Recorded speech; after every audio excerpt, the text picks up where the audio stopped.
A Christmas line ends with the murder of a Moruga man.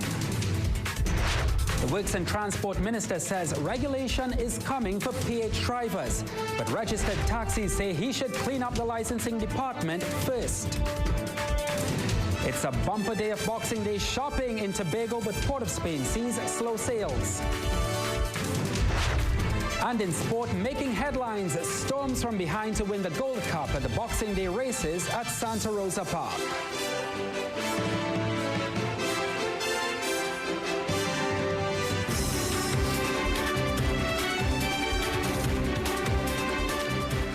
Hello, good evening. I'm Ryan Bechu. This is the weekend news here on CNC3. So glad you can join us. Top of the news tonight.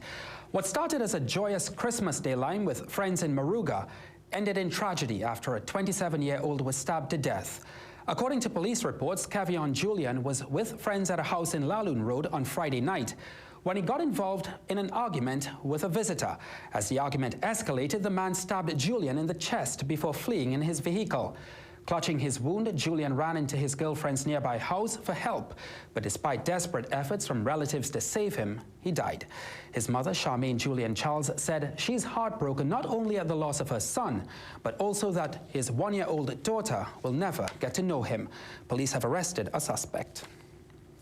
Meanwhile, 25-year-old Kadeen Williams, also known as Circles, has been charged with the murder of Jamaican national Neil Johnson. Williams, who is from Tilbury Street in Laventille, will appear before a Port of Spain magistrate on Monday.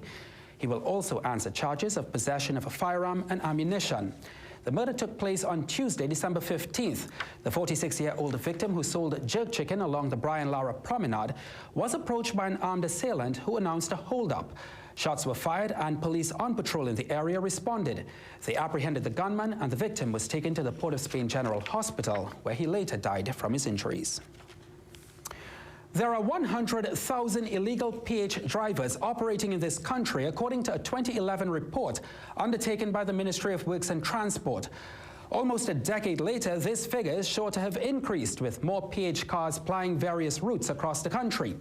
But Works and Transport Minister Rohan Sinanan intends to put the brakes on these drivers in 2021, but he expects a difficult road ahead. So the Ministry of Works did this whole consultation, did the report, met with everybody. That report was handed in the 7th of January, and it just died right there because of the challenges with it. The Transport Minister says getting those drivers to conform to the law will be no easy task.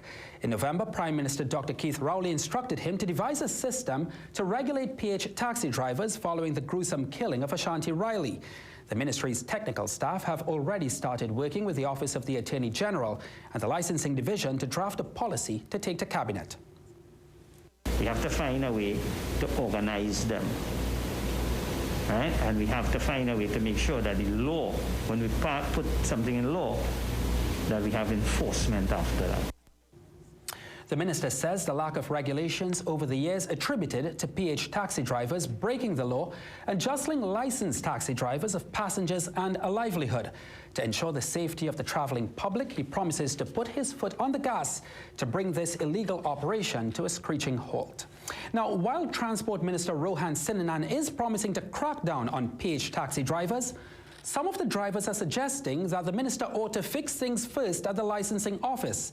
While the registered taxi drivers we spoke to today supported the move, PH taxi drivers believe getting registered may be difficult for them. Joshua Simangal has been following this story. Issues surrounding the regulation of PH drivers are nothing new. It's been a challenge for years. But following the tragic murder of Ashanti Riley in early December, allegedly by a driver, the government renewed its intent to crack down on the illegal practice. The move, according to PH taxi drivers CNC3 News spoke to, may seem feasible, but will be very difficult to put into effect. A driver who spoke off camera said many, like himself, have no interest in operating full-time. This is not my thing. I just doing this because certain medical reason and to get certain medical thing. So I come out to make a little honest dollar, which I believe is an honest dollar. So as soon as I get back on my track and then I go back to my normal jobs and things. Some of them kind of, they say, farm, no set income. And this is the only choice maybe making an honest dollar, what they think is honest. So I don't think most of them will go through the system. Another driver saw some positives in a new system, but believed the transport minister ought to fix issues at the licensing authority first.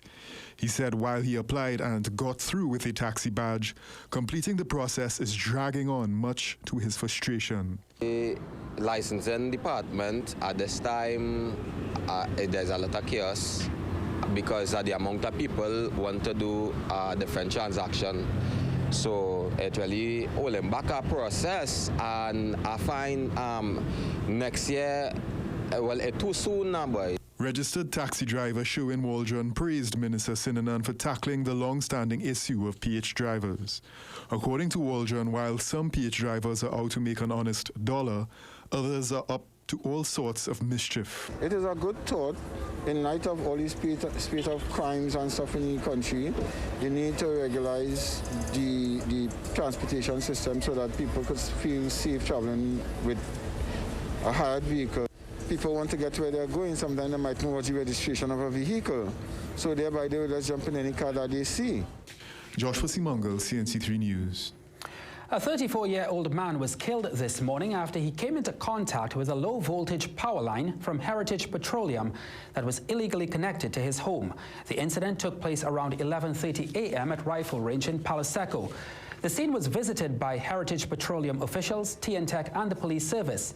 The company is again warning the public about the dangers of illegal electricity connection.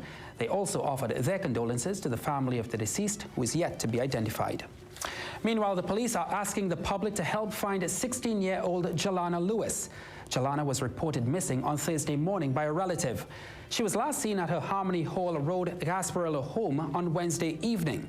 She is of African descent, 4 feet 6 inches tall, with a light brown complexion and slim build with long hair. She was last seen wearing a black and white top, denim jeans, and black sandals. Anyone with information is asked to contact the police immediately. You're watching the Weekend News with us here on CNC3. Please stick around. We'll be right back.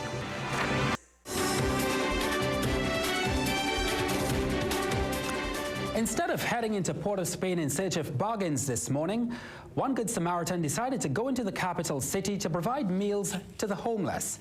According to April Boris, having experienced job loss herself earlier in the year, she decided to give back after finding another job recently. While those who received meals asked not to be filmed, we asked April what inspired her. And I get you with something part-time. So I decided to say to myself, you know what, instead of spending it on toys, gifts for everybody who always gets in, I decided to do something, positive. I said to myself, I'll just give this money and make little boxes to give out to people who didn't even get a chance to, had a good Christmas yesterday.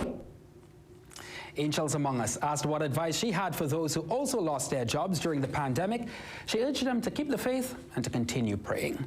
Now, despite the economic fallout from COVID-19, many Tobago businesses selling a variety of products from toys to electronics and household items tell our Camille McKechnie they've recorded bumper sales this season. Business was great. With all the ups and downs with the COVID, I couldn't desire better. It was really good this year for business-wise because they predicted that not many people would have shopped this year. One store manager gave a possible reason for the high sales. It seemed that this year we had higher sales than usual, perhaps even higher than past years, because people were coming out, people were buying what they needed, they were buying household items, and one can say that maybe it's because they don't want to travel as far. They can't travel out of the country to get items that cheaper than they would get inside in the country, and they don't want to travel to Trinidad as well to risk the chance of getting COVID. This Boxing Day, shoppers were out in droves trying to take advantage of businesses offering discounts as high as 75%. Camille McKechnie, CNC3 News. Now, while some parts of Port of Spain saw shoppers come out in search of Boxing Day bargains, Charlotte Street in particular was quieter than usual. According to President of the Charlotte Street Vendors Association, Crystal Daniel, essentially all vendors complained of slower sales during the Christmas season. Boxing Day sales, much like the rest of the year, she told us, were also slow. It was challenging this year, but it was expected because of the pandemic. Remember, nobody planned for it. So you see everybody now watching and spending. So it was challenging, but we had a cope. It affects everybody, honestly. Since this pandemic started, it affects all the vendors. You know, our homes, our bills, you know, in compared to the sales that we were making before, you know, it's a drastic change. According to Daniel, while shoppers may not have paid close attention to budgeting before, they are now forced to count every dollar they have. Now here's something a little bit different. A Trinbagonian artist is using an interesting piece of technology to help us retain some of our heritage sites and buildings in the digital space, since they keep losing the battle to keep them in real life. And he is currently recruiting volunteers to help him with this project. He spoke to our Soyini Gray about it. Too often, this is what happens to heritage buildings in this country.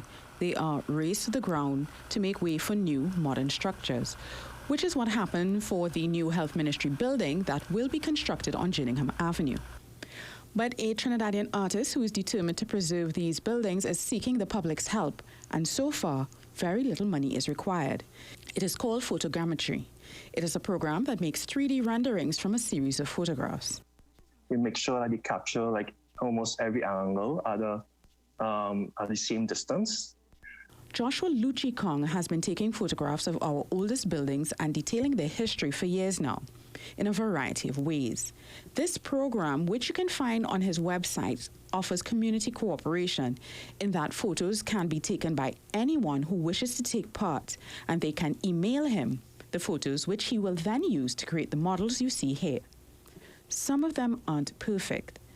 But I kind of love the fragmentary aspect of these models because it kind of presents like the state of the heritage sites like during these times.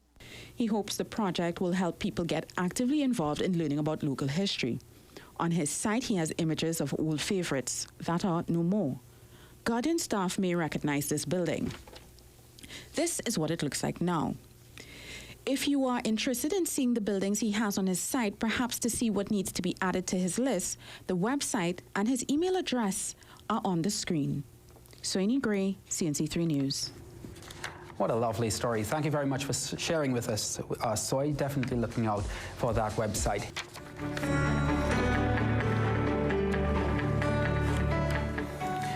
Now for a look at tomorrow's weather forecast. The Met Office says skies will be generally sunny with brief showers in a few areas. Night will be partly cloudy at times with showery spells in a few areas.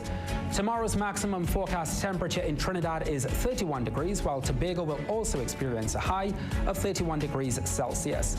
Seas are moderate with waves reaching 1.5 meters in open waters and also 1 meter in sheltered areas. Well, thank you so much for joining us and at least spending part of your Saturday night with us here on the Weekend News. We look forward to seeing you again tomorrow. Have a good night.